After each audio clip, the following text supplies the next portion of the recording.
Hello friends, good evening. राति 9:40 है। गोटे ऑफिस काम करू करू वर्षा हो गला। ये बसीचु गोटे यंग एंटरप्रेन्योर एवं तांको बापा सहित। तो बसी बसी कौन करवा कि आपण को किसी गोटे सेयार करवा मुझे जस्ट वीडियोटा कर। तो बेसिकली आमर जो district level skill updation training चली डायरी फार्मिंग उपरे, आपणकर ब्रॉयलर फार्मिंग उपरे, लेयर फार्मिंग उपरे। तो आमर यहाँ 3 दिन प्रोग्राम। 2 दिन बेसिकली क्लासरूम टीचिंग होची। आमर different resource person, different veterinary officer आसिकी आपण मानकु जो ट्रेनिज मानकु क्लास नौचंती। एवं तृतीय दिन गोटे एक्सपोजर विजिट, फील्ड विजिट होची। तो फील्ड विजिट रे आमे as a resource person field visit रे देखौचु। तथापि बीइंग ए ऑर्गेनाइजर कि बीइंग ए कोऑर्डिनेटर मु जहाँ ऑब्जर्व करुची आम चाषी भाई माने कि माँ माने से माने टिके एतेटा फील्ड विजिट रे माने देखिबा जिंस एवं ऑब्जर्व करबा भितरे डिफरेंस अछि। Seeing is believing, no doubt. देखुचंती किंतु देखिबाटा जो सुपरफिशियली देखिबाटा एवं गोटे देखिकी ताकू अनुध्यान करिकी जदि शिखिबार अछि ताकू ताहले हम ऑब्जर्वेशन कहिबा। माने that is the difference between seeing and observation, observing, अनुध्यान जोटा कह जाए। तो आम गोटे जो धरनियंतु फास्ट डायरी फार्म रु आरंभ करवा। आम डायरी फार्म जाइए। डायरी फार्म में देखिबार अच्छी जे गोटे दुधियाड़ी गाई सेटे अच्छी। दुधियाड़ी गाईर लक्षण कौन कि आम फिनोटिपिकाली जो बाह्य दृष्टि आम देखा उपरू जदि देखा तार जो दुधियाड़ी गाईर कौन देखिकी आम जाना जे गोटे दुधियाड़ी गाई। तो बेसिकली आम पाठर पढ़ुचे ट्रिपल वेजेस। तो आपणर जो होम्स आड़ को कि आड़े गोटे एंगल वेज गोटे आमर जो पोस्टेरियर अच्छी जो गोड़ जो गभा कह जाए तार 2टा। तो सहीटा जदि ओसार अच्छी आम आगपटे त्रिभुज भाया जदि होइछि माने जानवे दूर जे एटा गोटे दुधियाड़ी गाईर लक्षण। तो यहाँ जस्ट गोटे कौन कि आपड़ खाली seeing is believing not अनुध्यान करने पड़े। तारपरे आपन डिफरेंट ये अच्छी जमीक कि आपणर मिल्क भैन अच्छी, ऑर्डरटा साइजटा टी भी बड़ होता दरकार। आउ जो आपणकर पंजीरा हाड़ गुड़ाक सबू दिशा कथा नहीं, टी अल्प बहुत काँ भाँ दिशो। एगुड़ाक जदि आम जदि देखा माइन्यूटली जदि ऑब्जर्व करवा बेले एक आप शिखिपारे। आ फार्मटा जाकि जस्ट बुली देकी पलि आसिले किसी लाभ ना। सेकेंडली जो सेड गुड़ाक डायरी रो सेड रो 2 प्रकार, गोटे टेल टू टेल आउ हेड टू हेड। तो कोटा टेल टू टेल अच्छी, कोटा हेड टू हेड अच्छी, तार स्पेसिफिकेशन केते रहिबा कथा 40 रु 60 वर्ग फुट गोटे गाई रहिबा कथा। तो एवरेज धरतु 50 वर्ग फुट आप रखिए। तो तार जो साइजटा रहिला एवं ओरिएंटेशन रहिला को दिगरे अच्छी सेटा जानिबा दरकार। तार सहित आपण जो गाईर जो घर करूचु आमे इधर कंक्रीट करिवार नहीं, ताकू आमको गोटे दरखणिया जो कह जाए आपंकर जो रफ आम सरफेसटा को रफ करवा सो दैट जो गाईर जो खुराटा रोची ताकू ठीक ठाक लगे। एक माने स्लीपी हेब ना।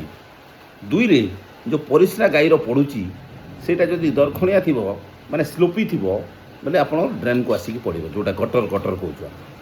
तो एगुड़ाक ऑब्जर्व करें बहुत गाई को फार्म आम जाइए देखी परिस्राटा से सरफेस रेखा रोचे तार गाई जो रोचे से रोचे ड्रेन होगी आसुना। तो दैट इज ए रंग काइंड ऑफ सेट। तो आम एगुड़ाक जब ऑब्जर्व करवा माइन्यूटली तापर फीडर एंड मेंजर जोटा आम खाइबा को दौची कि आम पानी पीवा को दौची प्रॉपर्ली गोटे प्रोपोर्शनेट अच्छी कि ना।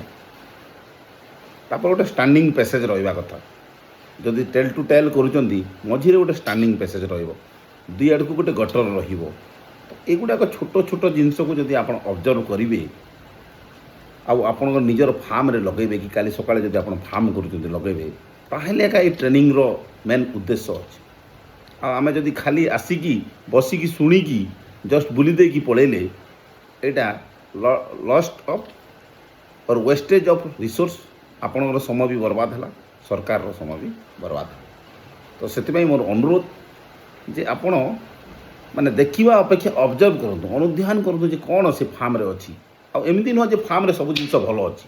ଯଦି ଭଲ ନାହିଁ ତାକୁ ଆମେ ସୁଧରାଇ ପାରିବା, ଆମେ ସେ ଫାର୍ମରେ ୟୁଟିଲାଇଜ୍ କରିବା ନାହିଁ। ତ ଏଗୁଡ଼ାକ ଲିଟିଲ୍ ବିଟ୍ ଡାଏରୀ ଉପରେ କହିଲି। ସେମିତି ପୋଲ୍ଟ୍ରି ଉପରେ ବି ଆମେ କହିପାରିବା ଯେ ଗୋଟେ ପୋଲ୍ଟ୍ରି ଫାର୍ମ ଯାଉଛି, ଗୋଟେ ବ୍ରଏଲର୍ ଫାର୍ମଟେ ଯାଉଛି। ଫାର୍ଷ୍ଟ ଆଣ୍ଡ ଫରମୋଷ୍ଟ ଯିବା ପୂର୍ବରୁ ଆମକୁ ଜାଣିବା ଦରକାର ଯେ ବାୟୋସିକ୍ୟୁରିଟି ମେଜର ମେଣ୍ଟେନ୍ ହେଉଛି କି, ଯେଉଁଟା ଜୈବ ବୈବଧତା କୁହାଯାଏ। ତ ଆମର ବାହାରେ ଆମେ କେଉଁ ହିସାବରେ ଆମର ଚପଲରେ କି ବୁଟ୍ରେ କି ଗାଡ଼ିରେ ଜୀବାଣୁ ଅଛି କି ଭୂତାଣୁ ଅଛି କି କୀଟାଣୁ ଅଛି ଆମେ ଜାଣିପାରିବା ନାହିଁ, କାହିଁକିନା ଆମେ ଦେଖିପାରୁନୁ। ତ ସେଇଥିପାଇଁ ଗୋଟେ ଫାର୍ମକୁ ଯଦି ଆମେ ଯାଉଛୁ ମାନେ ଫାର୍ମକୁ ଏଣ୍ଟ୍ରି କରିବା ପୂର୍ବରୁ ଆମକୁ ସାନିଟାଇଜ୍ ହେବା କଥା। ଆମ ପାଖରେ ଫୁଟବାଥ ରହିବା କଥା, କିମ୍ବା ଗେଟ୍ରେ ଯେଉଁ ଫାର୍ମ ଓନର ଫୁଡ୍ ଡିପ୍ କରିଛନ୍ତି କି ନାହିଁ ସେଇଟା ଇମ୍ପୋର୍ଟାଣ୍ଟ। ଯଦି ଫୁଡ୍ ଡିପ୍ ଯଦି ଆପଣ ଦେଖୁନାହାନ୍ତି ମାନେ ଦ୍ୟାଟ୍ ଇଜ୍ ଏ ରଙ୍ଗ କାଇଣ୍ଡ ଅଫ୍ ଫାର୍ମିଂ। ହୁଏତ ଆଜି ରୋଗ ଲାଗି ଥାଇପାରେ, କିନ୍ତୁ first and foremost we have to maintain the biosecurity. ଆମେ ଫୁଡ୍ ଡିପ୍ କରିବା ଗେଟ୍ ପାଖରେ, ସୋ ଦ୍ୟାଟ୍ ଯାହା ବି ନିଜ ସେ ମାଲିକର ଭେହିକିଲ୍ ବି ଯଦି ଭିତରକୁ ପଶୁଛି ସେ ଫୁଡ୍ ଡିପ୍ରେ କ୍ରସ୍ କରିକି ଯିବ। ଆଣ୍ଡ ଦେନ୍ ଯଦି ସେଡ୍ ଭିତରକୁ ଆମେ ଯାଉଛେ ଆଉ ଥରେ ଫୁଡ୍ ଡିପ୍ କରିବା, ନହେଲେ ଚପଲ ଚେଞ୍ଜ କରିବା। ଆମର ବୁଟ୍ ଚପଲ ଯେଉଁଠି ସେଇଠି ରଖିଦେବା ବାହାରେ, ଆଉ ଗୋଟେ ଫାର୍ମର ସେପାରେଟ୍ ଚପଲ ରଖନ୍ତୁ। ତ ଦିସ୍ ଇଜ୍ ଆବାଉଟ୍ ବାୟୋସିକ୍ୟୁରିଟି। ତାହେଲେ ଆପଣଙ୍କର କୌଣସି ଜୀବାଣୁ ଭୂତାଣୁ କୀଟାଣୁ ଭିତରକୁ ଯିବ ନାହିଁ, ଏବଂ ଭିତରେ ମଧ୍ୟ ଯାହା ଜୀବାଣୁ କୀଟାଣୁ ଯାହା ବି ଭିତରୁ ବାହାରୁଛନ୍ତି ଆପଣ ସେ ଫୁଡ୍ ଡିପ୍ କରିକି ବାହାରକୁ ଆସିବେ। ତ ଦିସ୍ ଇଜ୍ ଦ ପ୍ରୋଟୋକଲ୍। ଏଇଗୁଡ଼ାକୁ ଆମେ ଯଦି ଛୋଟ ଛୋଟ ଜିନିଷ ଯଦି ଅବଜର୍ଭ କରିବା ଏବଂ ଦେଖିବା, ବାୟୋସିକ୍ୟୁରିଟି ମେଜର ନେବା, କେବେ ବି ଆପଣଙ୍କୁ ରୋଗର ସମ୍ମୁଖୀନ କରିବନି। ସବଜେକ୍ଟ ଟୁ ଆମେ ଯଦି ଭ୍ୟାକ୍ସିନେସନ୍ ସ୍କେଡ୍ୟୁଲ୍ ଠିକ୍ଠାକ୍ ମାନୁଛି। ତ this is very much important. ତ ମୁଁ ଆଜି ବି ଯାଇଥିଲି ଗୋଟେ ଫାର୍ମକୁ, ଯାଇଥିଲି ନାଁଟା ନେବି ନାହିଁ, ଲେୟାର ଫାର୍ମ ଯାଇଛି, ନୋ ଫୁଡ୍ ଡିପ୍, ଗେଟ୍ରେ ଫୁଡ୍ ଡିପ୍ ନାହିଁ, ସ୍ପ୍ରେ କରା ହେଇପାରୁନି, ବାୟୋସିକ୍ୟୁରିଟି ଡେଟା ମେଣ୍ଟେନ୍ ହେଇପାରୁନି। ପଚାରିଲା ବେଳକୁ କହୁଛି ଆଜ୍ଞା ଚାଲିଛି, କିଛି ତ ରୋଗ ଭୋଗ ହେଇନି, ଠିକ୍ଠାକ୍ ଆମର ଚାଲିଛି। ତ you can't give guarantee, predict କରିପାରିବେ ନାହିଁ। ତ ଏଗୁଡ଼ାକ ଆମେ ଛୋଟ ଛୋଟ ଜିନିଷ ଯଦି ମାନିବା, ଡେଫିନେଟଲି ଆପଣମାନେ ପ୍ରଫିଟାବିଲିଟି ହେବେ ଏବଂ ଗ୍ରୋଥ୍ ଯେଉଁ ଫାର୍ମଟା ସଷ୍ଟେନେବିଲିଟି ଆଡ଼କୁ ଯିବ। ସେକେଣ୍ଡ ପଏଣ୍ଟ ହେଉଛି ଆମେ ଯାହା ବି କରୁଛି ତାର ଗୋଟେ ଫାର୍ମ ଅପରେସନାଲ୍ ମ୍ୟାନେଜମେଣ୍ଟ କୁହାଯାଏ। ତ ଆପଣମାନେ ଯେଉଁ ଫିଲ୍ଡକୁ ଯାଉଛନ୍ତି, ଫାର୍ମ ଦେଖୁଛନ୍ତି, ଦେଖିବା ଦରକାର କିମ୍ବା ପଚାରିବା ଦରକାର ଯେ ଥ୍ରୁ ଆଉଟ୍ ଦ ଡେ ଗୋଟେ କୁକୁଡ଼ା ଫାର୍ମରେ କ'ଣ ସବୁ ମେଣ୍ଟେନ୍ ହେଉଛି, କୁକୁଡ଼ାକୁ କେତେବେଳେ ଖାଇବାକୁ ଦେଉଛନ୍ତି, ତା'ର ପାଣି କ'ଣ ପିଉଛି, ପାଣି ସହିତ କିଛି ମିଶା ହେଉଛି କି ନାହିଁ, କ'ଣ ସେ ଖାଦ୍ୟ ସହିତ କିଛି ମଲ୍ଟିଭିଟାମିନ୍ ମିଶା ହେଉଛି କି ନାହିଁ, କ'ଣ ଭ୍ୟାକ୍ସିନେସନ୍ ସେଡ୍ୟୁଲ୍ ରଖିଛନ୍ତି, କେତେ ଜଣ ଲେବର ରହୁଛନ୍ତି, କେତେ ଟେମ୍ପରେଚର୍ ରହୁଛି। ଯଦି ଇସି ଫାର୍ମକୁ ଯାଉଛନ୍ତି, ଇନଭାଇରନମେଣ୍ଟାଲ୍ କଣ୍ଟ୍ରୋଲ୍ ଫାର୍ମ, ସେଠି ଆମେ ଦେଖିବା କଣ୍ଟ୍ରୋଲ୍ ପେନାଲ୍ଟି ରହୁଛି। କଣ୍ଟ୍ରୋଲ୍ ପେନାଲ୍ଟିଟା ସେଠି ଆପଣଙ୍କର ବାହାର ଯେଉଁ ଟେମ୍ପରେଚର୍ ରହୁଛି, ଇନଭାଇରନମେଣ୍ଟାଲ୍ ଟେମ୍ପରେଚର୍, ତାକୁ କୋପ୍ କରିକିନା ଆମର ବାର୍ଡ଼କୁ କେମିତି ସୁଟ୍ କରିବ ସେହି ହିସାବରେ ଆମର ଟେମ୍ପରେଚର୍ଟା ଆଡ଼ଜଷ୍ଟ କରାହେଉଛି। ତ ସେଗୁଡ଼ାକୁ ଆମେ ଅବଜର୍ଭ କରିବା ଦରକାର। ଅବଜର୍ଭ କଲେ ଏକା ଆମେ ଜାଣିବା। ଏବଂ ମୋର୍ଟାଲିଟି ଯଦି ଗୋଟେ ଇସି ଫାର୍ମ କିମ୍ବା ନର୍ମାଲ୍ ଫାର୍ମରେ ତ ଆପଣଙ୍କର ଓପନ୍ ଫାର୍ମରେ 5 to 10% ମଧ୍ୟ ହୋଇଯାଏ, କିନ୍ତୁ ଇସି ଫାର୍ମରେ 2 to 4%ରୁ ଅଧିକା ହେବା କଥା ନୁହଁ। ଯଦି ହେଉଛି ତାହେଲେ ଆପଣଙ୍କର କିଛି ଭୁଲ ଅଛି, ଦେର୍ ଇଜ୍ ସମଥିଙ୍ଗ ରଙ୍ଗ। ତ ଏଗୁଡ଼ାକ ଛୋଟ ଛୋଟ ଜିନିଷ ଯଦି ଆପଣ ଜାଣିବେ, ଡେଫିନେଟଲି ଆପଣମାନେ ସକ୍ସେସଫୁଲ୍ ହେବେ। ଆଉ କିଛି ଦେଖିବାକୁ ପାଉଛି ଯେ ଏଣ୍ଟରପ୍ରେନ୍ୟୁର ମାନେ ବହୁତ ପଇସା ତ ଖର୍ଚ୍ଚା କରୁଛନ୍ତି, ରିକରିଂ ଏକ୍ସପେଣ୍ଡିଚର୍ ବି ଖର୍ଚ୍ଚା କରୁଛନ୍ତି, କିନ୍ତୁ ଟେକ୍ନିକାଲିଟି ଉପରେ ଆପଣମାନେ ବହୁତ ଟ୍ରେନିଂ ଇନଷ୍ଟିଚ୍ୟୁଟ୍ ଅଛି କିମ୍ବା ଯାହା ବି ଏକ୍ଜିବିସନ୍ ଅଛି, ଯେକୌଣସି ଆପଣ ନଲେଜ୍ ନିଅନ୍ତୁ। ଆମର 3 ଦିନରେ ଆମେ ବେଶୀ ନଲେଜ୍ ଆମେ ଆପଣଙ୍କୁ ଦେଇପାରୁ ନପାରୁ, କିନ୍ତୁ ବହୁତ ଗୁଡ଼ାଏ ଇନଷ୍ଟିଟ୍ୟୁସନ୍ ଅଛି ଯେଉଁଟାକି ଆପଣ ସର୍ଟ କୋର୍ସ 3 month ହେଲା କି 6 month ହେଲା ଆପଣ ନିଜେ ବି ଯାଇକରି ଆଟେଣ୍ଡ କରିପାରିବେ, କିମ୍ବା ଗୋଟେ ଭେଟେନାରିଆନ୍କୁ ଆପଣ ଏଜ୍ ଏ କନସଲଟାଣ୍ଟ ହିସାବରେ ରଖିପାରିବେ। ସେ ହୁଏତ ଫାର୍ମକୁ ସଦାବେଳେ ଭିତରକୁ ନ ଯାଇପାରେ, କାହିଁକିନା ଗୋଟେ ଫାର୍ମରୁ ଆଉ ଗୋଟେ ଫାର୍ମ ଯଦି ଯାଉଛନ୍ତି ସେ, କିନ୍ତୁ ଆପଣଙ୍କ ବାହାରୁ ବି ଦେଖିକିରି କିମ୍ବା ଟେକ୍ନିକାଲ୍ ଆଡ଼ଭାଇସ୍ ମାସକୁ ଥରେ ଆସିକି ଦେଇପାରିବେ। ତ ଏଇସବୁ ଛୋଟ ଛୋଟ ପ୍ରୋଟୋକଲ୍ ଯଦି ଆପଣ ମାନିବେ, डेफिनेटली ଆପଣ ସକ୍ସେସ୍ ହେବେ। ଏବଂ ଥାର୍ଡ଼ ଜିନିଷ ମୁଁ ଶୁଣିବାକୁ ପାଏ ବହୁତ ଲୋକ କହନ୍ତି ଆଜ୍ଞା ବହୁତ ବ୍ରଏଲର ଫାର୍ମ ହେଇଗଲାଣି, ଆମର ସେଚୁରେସନ୍ ହେଇଯିବ କି? ସେମିତି କିଛି ସେଚୁରେସନ୍ ବୋଲି କିଛି ନାହିଁ। କାହିଁକିନା ଆପଣ ଡାଟା ଦେଖନ୍ତୁ, ବହୁତ ଗୁଡ଼ାଏ ଷ୍ଟେଟ୍ରେ ବହୁତ ବ୍ରଏଲର ଫାର୍ମ ଅଛି। ଯେ ପର୍ଯ୍ୟନ୍ତ ସଭ୍ୟତା ଅଛି, ଲୋକ ମାଛ ମାଂସ ଅଣ୍ଡା ଖାଉଛନ୍ତି, ବ୍ରଏଲର ଫାର୍ମ ଚାଲିବ। ଏବଂ ରିଗାର୍ଡ଼ିଂ ମାର୍କେଟିଂଟା ଯେହେତୁ ଅଲରେଡ଼ି ଇଣ୍ଟିଗ୍ରେସନ୍ ହେଇକରି ଅଛି, କମ୍ପାନୀ ନେଉଛନ୍ତି, ଆପଣଙ୍କୁ କିଛି ଅସୁବିଧା ହେବ ନାହିଁ। ହଁ, କିଛି କମ୍ପାନୀ ମୋନୋପୋଲି କରିଥାଉ କରୁଛନ୍ତି, ମୋନୋପୋଲି କରନ୍ତୁ, କିନ୍ତୁ ଯଦି ମୋନୋପୋଲି କରନ୍ତୁ ଆପଣ ଗୋଟେ ତାଙ୍କ ସହିତ ଡିଲ୍ କରନ୍ତୁ, ତାଙ୍କ ସହିତ ଯେମିତି କ୍ୱାଲିଟି ପ୍ରଡକ୍ସନ୍ କରିବେ ତାର ଦେଖନ୍ତୁ ଏବଂ ଠିକ୍ ବାର୍ଡ଼ ଆସୁଛି କି ନାହିଁ ତାର ଗୋଟେ ଇନସ୍ୟୁର୍ କରନ୍ତୁ। ମୁଁ ଦେଖୁଛି କିଛି ଲୋକ କହନ୍ତି ଯେ ଆଜ୍ଞା ଏ ବ୍ୟାଚ୍ରେ ଠିକ୍ ବାର୍ଡ଼ ନଥିଲା, ଆର ବ୍ୟାଚ୍ରେ ଠିକ୍ ବାର୍ଡ଼ ହେଲା। ତ କୌଣସି ନା କୌଣସି କାରଣ ଯୋଗୁଁ ଯେଉଁ 6ଟା ବ୍ୟାଚ୍ ଆମର ବର୍ଷକୁ ହେଉଛି, 4ଟା ବ୍ୟାଚ୍ ଭଲ ରହିବ, 2ଟା ବ୍ୟାଚ୍ ମୋର୍ଟାଲିଟି ଟିକେ ଅଧିକା ହେଉଛି ବୋଲି ଶୁଣିବାକୁ ପାଉଛୁ।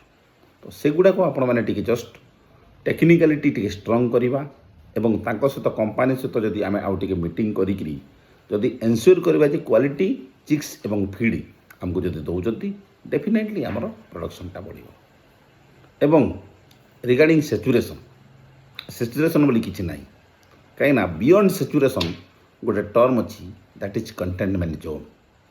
ତ ଆପଣଙ୍କର ହୁଏତ ଡାଇରେକ୍ଟ ଯେଉଁ କମ୍ପାନୀ ସହିତ ଡିଲ୍ କରୁଛନ୍ତି ଆପଣଙ୍କୁ ଠକି ଦେଇପାରେ କି କିଛି ଗୋଟେ ମାନେ ତୋଲମୋଲରେ କିଛି ଅସୁବିଧା ହେଇଯାଇପାରେ। କିନ୍ତୁ ଯଦି ଗଭର୍ଣ୍ଣମେଣ୍ଟ ଚାହିଁବ କଣ୍ଟେନମେଣ୍ଟ ଜୋନ୍ ଯଦି ବନେଇଲା, ଯେଉଁ ଗୁଡ଼ାଏ ଫାର୍ମ ହେଲା, ମାନେ ଆମେ ଇମ୍ପୋର୍ଟ ଏକ୍ସପୋର୍ଟ କରିପାରିବା। ଆଉ ଇମ୍ପୋର୍ଟ ଏକ୍ସପୋର୍ଟ କଲେ ଯେତେ ଆପଣ ପାଉଛନ୍ତି ତାର 5 to 10 times ଅଧିକା ଆପଣ ପ୍ରଫିଟ୍ ପାଇପାରିବେ। That is the power of expansion of farm or ବେଶୀ ଫାର୍ମ ଯଦି ଆମ ପାଖରେ ଅଛି, ଆମେ ଗୋଟେ କଣ୍ଟେନମେଣ୍ଟ ଜୋନ୍ କରିପାରିବା। ଫର୍ ଏକ୍ଜାମ୍ପଲ୍, ତାମିଲନାଡ଼ୁ ଭଳିଆ ଜାଗାରେ ଗୋଟେ ନମକଲ ଡିଷ୍ଟ୍ରିକ୍ଟ ଅଛି। ନମକଲରେ ପ୍ରତିଦିନ ମୋର୍ ଦେନ୍ 60 lakhs ଅଣ୍ଡା ପ୍ରଡକ୍ସନ୍ ହୁଏ। ଆଣ୍ଡ ସେ ଅଣ୍ଡାଟା ଆପଣ ସେମିତି ଡୋର୍ ଟୁ ଡୋର୍ ବିକ୍ରି କରାଯାଏନି, because of that is a containment zone. ଆପଣଙ୍କର ବାହାର ରାଜ୍ୟ କଣ୍ଟ୍ରିକୁ ଯାଏ ଏବଂ ତଦ୍ୱାରା ସବୁ ଫାର୍ମର ଓନର୍ମାନେ ବହୁତ ପ୍ରଫିଟେବିଲିଟି କରନ୍ତି ଆଉ ଲାଭଜନକ ହୁଅନ୍ତି। ତ ଏଗୁଡ଼ାକ ବହୁତ ଗୁଡ଼ାଏ ଜିନିଷ ଅଛି, ଶିଖିବା ଜିନିଷ, କରିବା ଜିନିଷ। ଇଟ୍ ଇଜ୍ ଆରାଉଣ୍ଡ 12-13 ମିନିଟ୍ ମୁଁ କହିସାରିଛି। ତ ମୁଁ ଆଶା କରୁଛି ସିଇଂ ଇଜ୍ ବିଲିଭିଂ ସହିତ ସିଇଂ ଜାଗାରେ ଆପଣ ଅବଜର୍ଭିଂ କରନ୍ତୁ। ଅବଜର୍ଭେସନ୍ ଯଦି କରିବେ, ଅନୁଧ୍ୟାନ କରିବେ, ଡେଫିନେଟଲି ଆପଣ ସକ୍ସେସଫୁଲ୍ ହେବେ। ଏବଂ ଯେଉଁ ଟେକ୍ନିକାଲି ଆଣ୍ଡ ଇକୋନୋମିକାଲି ଆମେ ଯଦି ଅନୁଧ୍ୟାନ କରିବା, ଆମେ ଶିଖିବା, ଧୀରେ ଧୀରେ କରିବା ୱିଥ୍ ପେସେନ୍ସ ଆଣ୍ଡ ନଲେଜର ଗୋଟେ କୌଣସି ସୀମା ନାହିଁ। ମୁଁ ଆଜି ବି ନଲେଜ ନେଉଛି, ଆପଣମାନେ ବି ନେବେ, ଯେହେତୁ ଆପଣମାନେ ପ୍ରାକ୍ଟିକାଲି କରୁଛନ୍ତି। ତ ଆପ୍ଲାଏଡ୍ ନଲେଜ ଇଜ୍ ପାୱାର। ଖାଲି ନଲେଜ ନେଇଗଲେ ହେବ ନାହିଁ, ନଲେଜକୁ ନେଇକରି ଆପଣ ଯଦି ଇମ୍ପ୍ଲିମେଣ୍ଟ କରୁଛନ୍ତି ଆପଣଙ୍କ ଫାର୍ମରେ, ତାହେଲେ ହିଁ ଆପଣ ପାୱାରଫୁଲ୍ ହେବେ। ତ signing off, this is doctor Kedarnath. Thank you.